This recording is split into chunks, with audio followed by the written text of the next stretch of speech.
pasensya na po sa abala na aming nagawa sa gabi nito. Ang po yung mga aral ng salita ng Diyos sa mga Macedonia Baptist Bible Church. So, hindi ko ito po sa religious kaibigan, kundi ito po ay pagpapahayag ng salita ng Diyos patungkol po sa kaligtasan po ng ating kaluluwa. Ay kung mahalaga po ang ating kaluluwa, ay bigyan po natin ang pansin habang po tayo may pagkakataon pa, dahil ang kamatayan, kaibigan, ito hindi natin maiiwasan. Ito'y nakatakda at pananawa bago dumating sa iyo ang kamatayan ay magkaroon ka ng idea kung paano ba ang paraan ng Diyos para matiyak mo ang pagtungo sa langit. Bago na nagsimula, kumulang po ay magdalangin sa bawat isa. Ang manaming Diyos sa mga piniriyan sa lahat. Maraming maraming takpan ang po ay mapapahagi ng libreng pangaral ng salita ng Diyos patungkol po sa kaligtasan ng kaluluwa ng isang tao. Ama, kumilos ka sa mga tao na babot ang aking pinig. Naway kumilos ka sa kanilang puso at tanggapin ang iyong anak na sa Kristo na siyang namatay sa krus ng Kalbaryo para ang isang taong sa sampalataya at mapapaguto ba ay magkakaroon ng buhay na walang hanggan. Patuloy, Ama, na ingatan mo ang mga taong ito, yung mga naghahanap buhay, Panginoon, at ang mga tao na mag-isaya ng iyong salita at hanapin ka sa kanilang buhay. Maraming salamat, Ama, at dalangin sa pangalan ng Jesus na ang pinamaligtas. Amen. Magandang kami muli sa ipagbabahagi ko ng salita ng Panginoon. Kaibigan, ang buhay po natin ay napag-aisip lamang. Ngayon, sa mga fighter, ngayon, nag-aantay ka, ay nagtitinda ka.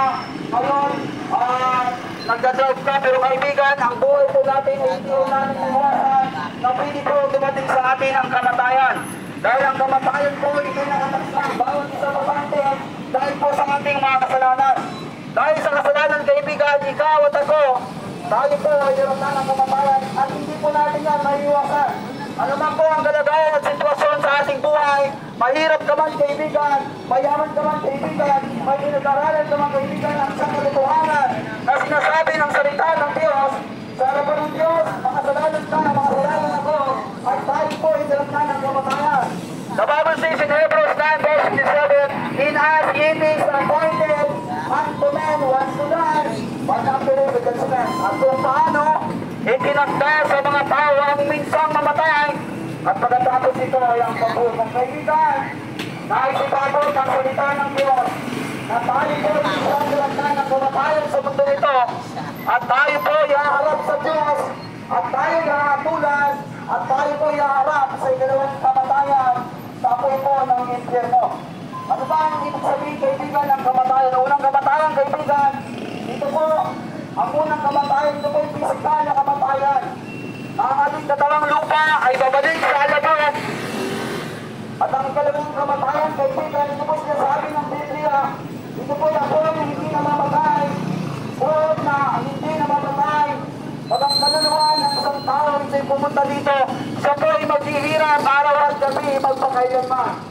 Kaibigan, sa oras nito, nais ng Diyos, maunawaan mo ang isang katotohanan.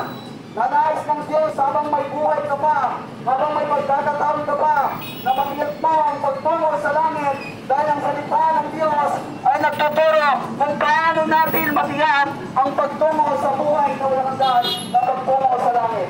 Ang sabi nga po sa John 3:16, for God so loved the world that He gave His only begotten Son, that whosoever believeth in Him shall not perish but have everlasting life. Sapagkat ngayon na lang ang pagsintahan ng Diyos sa sanlibutan ay binigay niya ang bugtong niya na anak upang ang sino bang sumampalataya ay mapapahamak ng Diyos sa mga buhay na walang hanggan.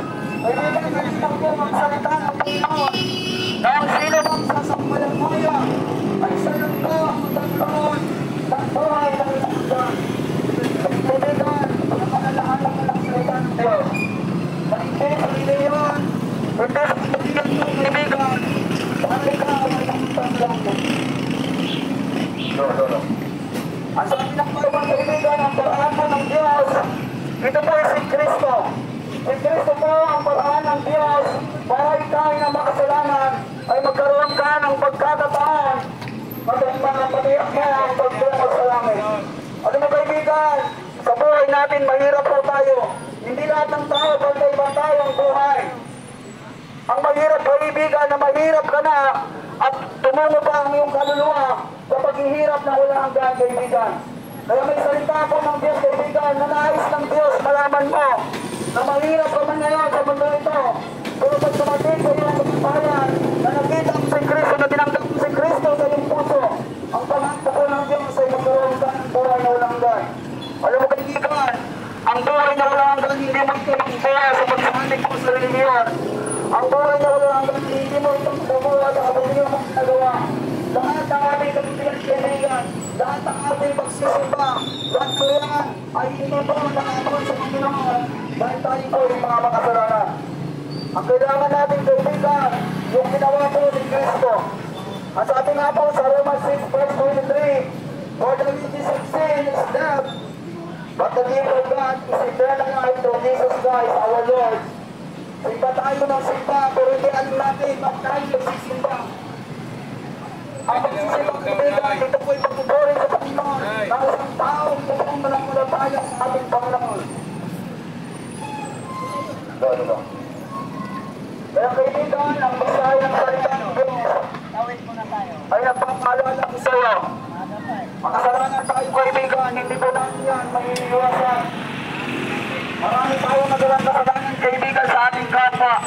Alam mo kaibigan, ang sabi na po ng Revelation 21 verse 8, sapat na ang isang taong sinungaling sa faithful tungo sa impyerno. Kaya sa akin ng iba, hindi naman ako mamamatay tao.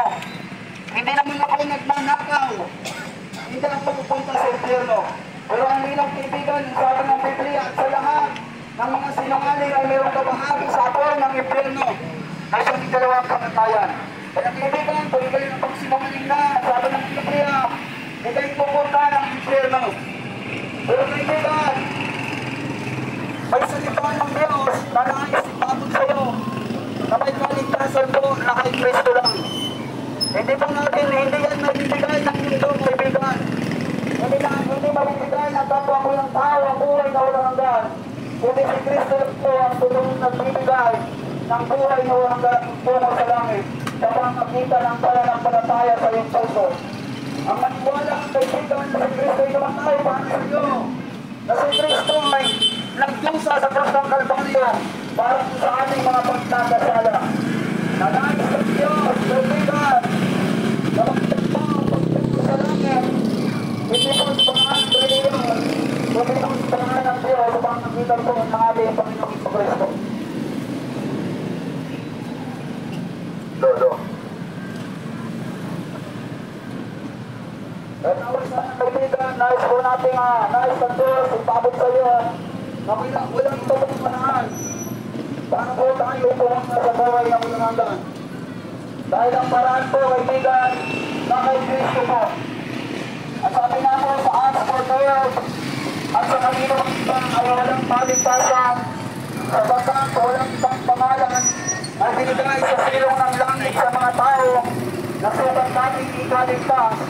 Ang sabi nga po sa John 14:6, Jesus is unto whom I am the way, the truth, and the life. No man cometh unto the Father but by me. At sabi ng Biblia ng kaibigan, si Kristo po ang daan ko ang sama. Si Kristo ang buhay, sa nagbibigay ng buhay na walang hanggan tungo sa langit. At si Kristo po ang katotohanan. Pagdaan natin kaibigan, hindi reliyon namin ang mga pagliligtas sa iyo. Kundi si Kristo po, nasaan naman kayo sa krus ng Kalbaryo para po bayaran ang iyong kasalanan. Nais po ng kaibigan ang pagtiwalaan natin siya.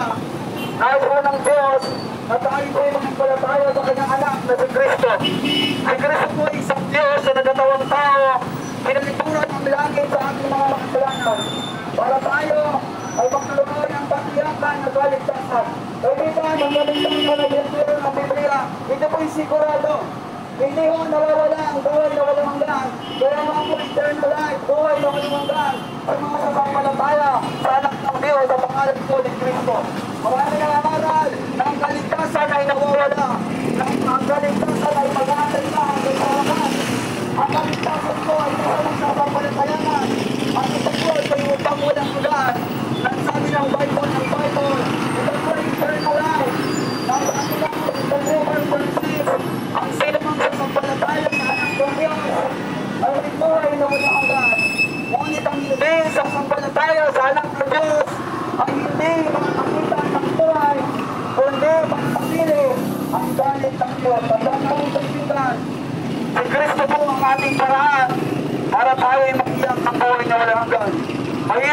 kaibigan. Hindi ka lang mayaman, kaibigan.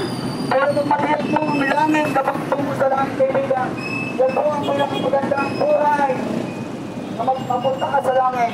Mahirap po na dumating sa iyo ang kamatayan na tutungo ka sa impyerno. Hindi ganun sa amin ang Biblia. Ang impyerno ay literal. Ako'y na hindi namamatay, kaibigan. Nakakatakot, kaibigan. Kaya pinagmalalahanan ka ng salita ng Diyos na huwag mong nasahin na pumunta ka sa impyerno. Kundi nasahin mo ang pumunta ka sa langit na makapili mo ang Diyos na may kaligayahan, kaibigan. Kaya sana, kaibigan, makuhaan mo ang mensahe ng salita ng Diyos. Kung kumilos mo ang salita ng Diyos sa iyong puso, kaibigan, at ang nawaan mo, ng parang pala na baliktad mo sa Kristo. Ng parang pala, para pumunta sa langit ay ang Panginoong Kristo. Kasi Kristo pala ay namatay para sa akin. Kasi Kristo pala ay naglusa dito sa Kristo para sa akin. Kasi Kristo pala ay nagpasa ng cross para sa aking kasalanan. Kaibigan, kung saan ay manampalataya ka sa anak ng Diyos at pangalan po ng ating Panginoong Kristo. Maraming salamat po, kaibigan, mga minamahal. Nawa po nagkaroon tayo ng idea. Huwag masayangin ang buhay mo, kaibigan. Huwag mo sabihin na bata ka pa. Dahil ang buhay natin, kaibigan, ay maigsilangan. May sakit ka, walang kaibigan. Ang sabi ng Biblia, daramnan tayo ng kamatayan. Ako hindi lang tumen, once to die. Pag nakapili sa judgment, mamamatay tayo, kaibigan, minsan. At tayo po iharap sa Diyos balang araw. At lahat ng iyong kasalanan na hindi mo pinagsisiyan habang nabubuhay ka pa sa pangalan ni Kristo. Lahat po lang ito ay may kabayaran sa kapakanan po ng impyerno. Kaya po, pinapalalahanan namin tayo na kung tayo mag-imbesa sa ating trabaho, bigyan po natin pansin ang ating kalagayang espiritual. Dahil kaibigan, mahirap po na dumating sa iyo ang kamatayan na hindi mo sigurado sa iyong puso kung saan ka talaga tutungo. Iyan po ang buhay na walang hanggan sa ating Panginoon. Yan po yung regalo ng Diyos na walang bayad. Tatanggapin mo lang, sasampalatayanan mo lang, kaibigan, at magsisisi ka ng buong puso mo. At magpakumbabak ka sa Diyos at tanggapin mo si Kristo bilang Panginoon mo sa sarili mo ang tagapagligtas. Kaibigan, naharap ka sa Diyos. Hindi religion na maharap sa iyo. Ikaw mismo ang maharap, kaibigan, sa Diyos. Lahat ng tao may accountability sa Panginoon. Lahat ng tao haharap sa Diyos, kaibigan. Mahirap po na dumating sa iyo ang kamatayan na namumuhay ka pa sa kasalanan.